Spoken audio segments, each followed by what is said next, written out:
अस्सलाम वालेकुम रहमतुल्लाहि व बरकातुहू। नाज़रीन, कैसे हैं आप? अल्लाह ताला आपको ढेरों सारी खुशियाँ अता फ़रमाए और अल्लाह ताला आपको सेहत और तंदुरुस्ती से नवाज़े। नाज़रीन, आज जिस टॉपिक पे मैं बात करने लगा हूँ वो टॉपिक है हिस्टेरिया। हिस्टेरिया क्या है, उसके असबाब क्या हैं और उसके अलामात क्या हैं और उनका इलाज क्या है, इस पे इंशाअल्लाह तफ़सील से बात होगी। लेकिन उसके लिए आप वीडियो को कंप्लीट देखिएगा, मेरे साथ रहिएगा वीडियो के एंड तक। जब आप वीडियो को एंड तक देखेंगे फिर ही आपको इसकी अच्छी खासी मुफीद मालूमात मिल सकेगी। अगर वीडियो को आप मुकम्मल नहीं देखेंगे तो बात आपको बिल्कुल समझ में भी नहीं आएगी। तो वीडियो को मुकम्मल ज़रूर देखिएगा। अच्छा, अब हम आते हैं वीडियो की तरफ, लेकिन उससे पहले एक छोटी सी गुजारिश है कि अगर अभी तक आपने मेरे इस चैनल को सब्सक्राइब नहीं किया तो लाल फ़ॉन्ट से लाल लफ्ज़ों से लिखा होगा सब्सक्राइब, तो उसको आप प्रेस कर दें, दबा दें, और उसके साथ ही बेल आइकन आएगा तो उसको भी आप दबा देंगे। तो उससे ये होगा कि मेरी हर आने वाली वीडियो जो है उसका आपको नोटिफिकेशन मिल जाएगा, उसका आपको इत्तला मिल जाएगा कि आज मैंने न्यू वीडियो जो है वो अपलोड की है। तो इससे ये है कि मेरी कोई वीडियो आपसे मिस नहीं होगी, आप बआसानी मेरी हर वीडियो को आप देख पाएंगे। तो आप सब्सक्राइब करें और मेरी इस वीडियो को जो है ना आप लाइक भी कर दें बटन दबा कर, और अगर पसंद आए तो फिर आप वीडियो को शेयर भी कर दीजिएगा और कमेंट्स के अंदर ज़रूर बताइएगा कि ये वीडियो आपको कैसी लगी। अगर कोई मशवरा देना हो तो वो भी ज़रूर दिया करें। तो नाज़रीन, ये बीमारी गैर शादीशुदा लड़कियों के अंदर होती है। लड़की को दौरे पड़ते हैं जिनमें अक्सर वालिदैन जिन भूत का साया समझकर दम करवाते हैं, पीरों के पास ले जाते हैं, मज़ारों पर ले जाते हैं, लेकिन कहीं से भी अफाका नहीं पड़ता।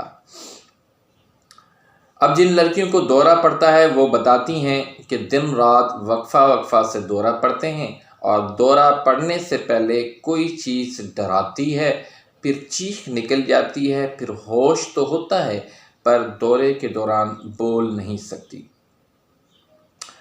पिछले दिनों मेरे पास बहुत सारी कॉल्स आई थरपारकर सिंध से, जहाँ से उन्होंने बताया कि हमारे यहाँ इसका मर्ज़ जो है वो बहुत ज़्यादा है, तकरीबन हर घर के अंदर कोई ना कोई इसका मरीज़ा है इसकी।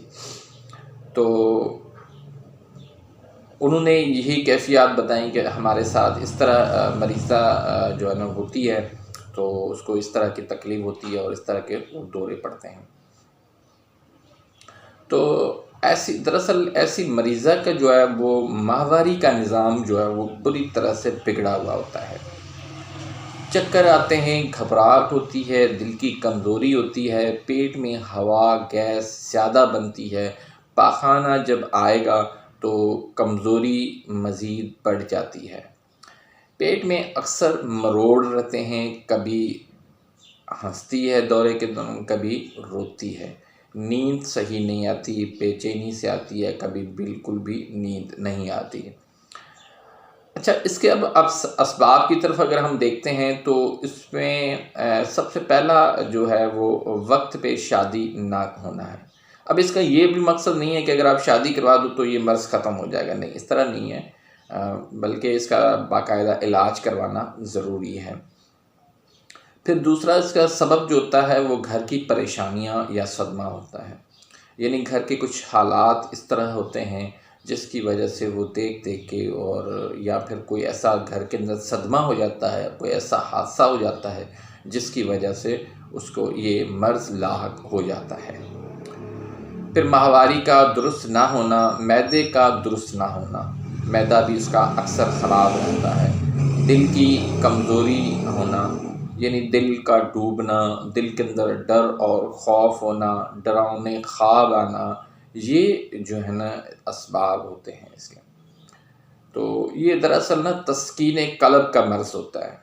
तस्कीन क़ल्ब से मुराद ये कि दिल के अंदर बिल्कुल सुकून होता है, दिल के अंदर कोई तेज़ी नहीं होती, दिल के अंदर कोई हरकत नहीं होती। तो ये आसाबी जो है ना वो मर्ज़ होता है, यानी या तो आसाबी हुती मर्ज़ होता है या आसाबी उज़लाती, ये इसमें तहरीक होती है। तो तस्कीन क़ल्ब होता है जो है ना उज़लात के अंदर जो है ना वो तस्कीन होती है, तो उस वजह से ये मर्ज़ होता है। जब आसाब के अंदर शिद्दत हो जाती है, शदीद आसाबी उज़लाती हो जाता है या आसाबी गुद्दी हो जाता है, तो फिर ये मर्ज़ हो जाता है।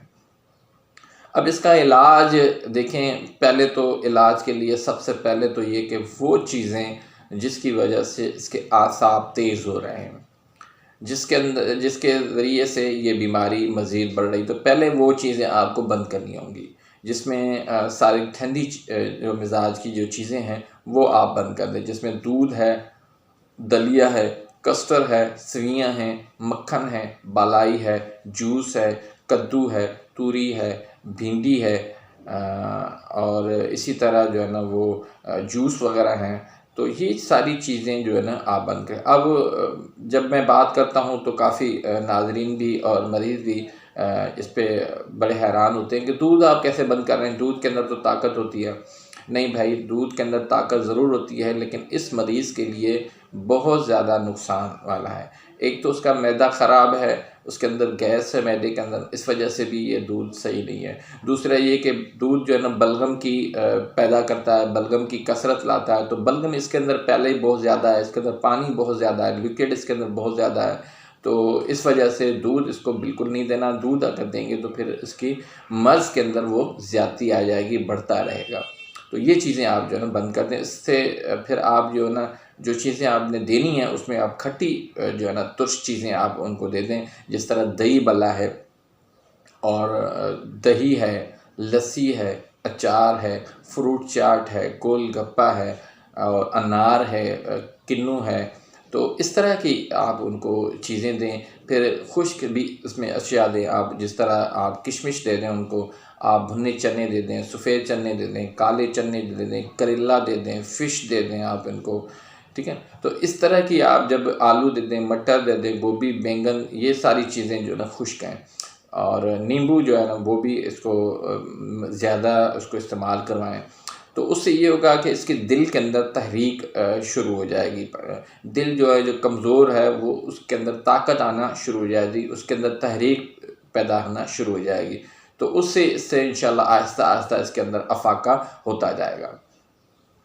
तो उसके बाद फिर आपने जब कोई मरीज़ा जिसको कोई दौरा पड़ रहा हो, दौरा पड़ जाता है, तो उसके लिए भी बहुत ही आसान सा एक नुस्खा है। तो जब दौरा पड़े तो उसके नाक के अंदर जो ना आपने लहसुन और नींबू मिला के आपने नाक के अंदर 2 कतरे टपका देने हैं। उससे इंशाल्लाह इसका दौरे के अंदर जो है ना वो अफाका आ जाएगा। अब जो हम इसको जो है ना मरीज़ा को हम जो इलाज करवाते हैं, इलाज के लिए जो हम मेडिसिन देते हैं, तो वो कानून मुफ़रद आज़ा के नज़रिए के तहत वो जिनके नाम है वो आप सुन लें। उसमें एक उज़लाती आसाबी मिलियन है, दूसरा तरियाक़ तबख़ीर है, तीसरा गुद्दी उज़लाती मिलियन है, चौथा जो है वो ऊद स्लेब है। तो ये 4 जो है ना मेडिसन जो है ना आप देंगे तो इंशाल्लाह इससे जो है ना मरीज़ वो बिल्कुल सेहतयाब हो जाएगी। आहिस्ता-आहिस्ता थोड़ा टाइम लगेगा, लेकिन बिल्कुल इंशाल्लाह सेहतयाब हो जाएगी। कोई इसको जो है ना जिन भूत का साया नहीं है, कोई जो है ना इसको किसी ने कोई तावीज़ या कोई ऐसा कोई इल्म नहीं करवाया हुआ, इन बातों में आप ना जाइएगा। ये बाकायदा एक बीमारी है जिसको हिस्टीरिया कहते हैं, और इसका इलाज भी मुमकिन है। इसका इलाज अल्लाह के फ़ज़ल करम से हम करते हैं, कर रहे हैं। आपको भी अगर कोई ऐसी आपके पास भी कोई ऐसी मरीज़ा है तो आप मेरे साथ रब्ता कीजिएगा। मेरा व्हाट्सअप नंबर भी आप जो है ना वो मौजूद है, तो उस पर भी आप रब्ता करके जो है ना इंशाल्लाह आप रब्ता करेंगे तो फिर मैं आपको बताऊंगा कि इसका कैसे इलाज जो है ना हो सकता है। अब जो है वो उज़लाती आसाबी मिलियन, उसके अंदर क्या क्या चीज़ें हैं। आंवला है 2 तोला, हलीला स्याह है बिरियाँ 3 तोला, गंधक आंवला सार है 3 तोला। इनको आपने बारीक सफ़ूफ़ जो है ना वो पाउडर की तरह सफ़ू बनाना है। इसमें एक चीज़ का ख्याल रखना है कि हलीला स्याह जो है ना इसको आपने बरियाँ करना है, यानी कि आपने तवे पे उसको फ्राई करके देसी घी मिला के और उसमें फ्राई करके फिर जो है ना आपने इसको पीसना है। दूसरा नुस्खा है तरियाके तबखीर का, उसमें शंग्रफ रूमी है 1 तोला, जायफल है 1 तोला, करनफल 1 तोला है, दालचीनी 1 तोला है, आकर करहा 1 तोला है, फुलफुल दराज 2 तोला है, संजबील 2 तोला है। अव्वल जो है ना आपने शंग्रफ और दालचीनी को खूब बारीक पीस लेना है। बाद में बाकी अद्वियात मिलाकर कम से कम 2 घंटे आपने खर्ल करना है। खर्ल करना यानी उसको पीसते रहना है आपने मुसलसल। उसमें आपने जो होता है हमाम दस्ता होता है उसके अंदर आपने उसको इसको चट्टा भी कहते हैं, उसके अंदर आपने उसको पीसना है। फिर इसकी आपने नखूदी गोली बना लेनी है और या 500 mg का कैप्सूल बना लेना है। एक एक गोली जो है ना दिन में आपने 3 बार देना है। तीसरा जो है ना नुस्खा है 4 मुलय्यन का, उसमें जो है वो बागची है, राई है, अजवाइन है, ये तीनों जो है ना 1-1 तोला मिला लें और गंधक आंवला साग जो है वो 3 तोला मिला लें। तो इसकी भी आप जो है ना वो सफ़ू बना के और इसकी आप नखूदी गोली बना सकते हैं या फिर 500 mg के कैप्सूल बना के आप दिन में 1 से 2 गोली जो है वो दिन में 3 मरतबा या 4 मरतबा दे सकते हैं। तो ये नुस्खे हैं जो हम इस्तेमाल करते हैं। और अगर आपको ये नुस्खे समझ में नहीं आते तो आप पंसारी के पास जाया करें तो उनसे या बनवा सकते हैं।